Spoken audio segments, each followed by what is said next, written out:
যদি কখনো কোনো জিনিস আপনি কিনতে যান তো অবশ্যই মানে এক দোকান থেকে না, আপনি কয়েকটা দোকান মানে যাচাই বাছাই করে তারপর আপনি কিনবেন। আসসালামু আলাইকুম, আশা করছি সবাই ভালো আছেন।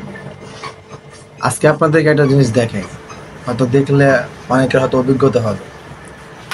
এই যে আমার এই যে জিনিসটা দেখতে পাচ্ছেন, এটা হচ্ছে আমার প্লেন মেশিনের মানে সুতার রাখার যেটা আর কি। এর মধ্যে আপনার সুতা রাখা হয়, একটা ভিতরে সুতা রাখা হয় আর একটা ভিতরে সুতা বের করা হয়, ওইটা আর কি। এইটা অনেক দিন যাবত আসলে মানে ভেঙে আপনার এরকম ঝুলে আছিল আর কি। তো আজকে এটা একদম ভেঙে গেছে। তো এখন যেহেতু এটা আমার ইমার্জেন্সি দরকার, তা আমি কি করলাম, আমি আপনার দোকানে গেলাম এটা কেনার জন্য। এটা শুধু মানে এটা শুধু কিনতে পাওয়া যায় না, এটা আপনার পুরো সেট কিনতে হয়। তো এটা পুরো সেট কেনার জন্য আপনার মানে দোকানে গেলাম। দোকানে যাওয়ার পরে তো এটা যেহেতু পাওয়া যায় না, সেট কিনতে হয়। তো আমি আমার এখানে আমার আশেপাশে যে দোকান আছে ওখানে গেছিলাম। তো যাওয়ার পর বলতেছে যে এটার দাম পড়বে আপনার 280 টাকা, সেট 280 টাকা। তা আমি যেহেতু এটার দাম এক সময় একটা দোকানে জিজ্ঞাসা করছিলাম মালিবাগে, তো তখন তারা বলছিল এটার দাম 200 টাকা, সেট 200 টাকা পড়বে। তো তখন আমি মানে এটা তখন আমার নেওয়া হয় নাই, যে পরে কিনবো যেহেতু এখনো চলতেছে, চলুক। তো আজকে যেহেতু ভেঙে গেছে তো চিন্তা করলাম যে এটা আমার আশেপাশে যে দোকান, দুইটা দোকান আছে ওখান থেকে যে কিনে নিয়ে আসি।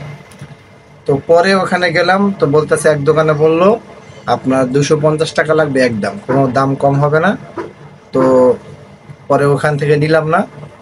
তো পরে অন্য এক দোকানে গেলাম, তো ওখানে বললো এটার দাম 280 টাকা একদম, কোনো কম হবে না। আমি যেহেতু এক দোকানে আমাকে যেহেতু বলছে যে এটার দাম 200 টাকা, তো আমি আর ওখান থেকে নিলাম না। আমার যেহেতু সাইকেল আছে তো আমি সাইকেল দিয়েই আপনার মালিবাগ চলে গেলাম, এবং মালিবাগ গিয়ে আপনার এটাকে কিনে আনলাম 200 টাকা দিয়ে। হুম, একই জিনিস। হ্যাঁ, আপনার এক দোকানে 250 টাকা, এক দোকানে 280 টাকা, আর এক দোকানে 200 টাকা, একই একই মাল। হ্যাঁ, উনি যদি এখানে মানে ভালো মন্দ থাকতো বা কম দামে বেশি দামে থাকতো, তাহলে সে আমাকে বলতো যে একটার দাম এত টাকা, এইটার দাম এত টাকা, এইটার দাম এত টাকা। যেহেতু এখানে ভালো মন্দ নাই, একই মাল, হ্যাঁ, এই জন্য 200 টাকাই বলে দিছে। হ্যাঁ, আরেক দোকানে বললো যে আমাদের কাছে একটা আছে, ওটার দাম হলো 350 টাকা, ওটা হলো আপনার ঝুঁকি মেশিন নিয়ে আর কি।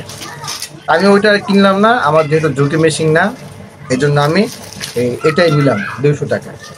এই জন্য যদি কখনো কোনো জিনিস আপনি কিনতে যান তো অবশ্যই মানে এক দোকান থেকে না, আপনি কয়েকটা দোকান মানে যাচাই বাছাই করে তারপর আপনি কিনবেন।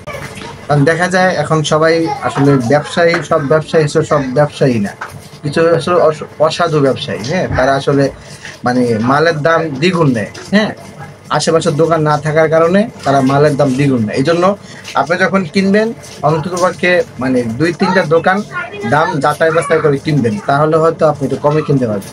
আশা করি ভিডিওটা আপনাদের উপকারে লাগবে। যদি ভিডিওটি ভালো লাগে তো অবশ্যই শেয়ার করে দিবেন। ভালো থাকবেন সবাই, আল্লাহ হাফেজ, আসসালামু আলাইকুম।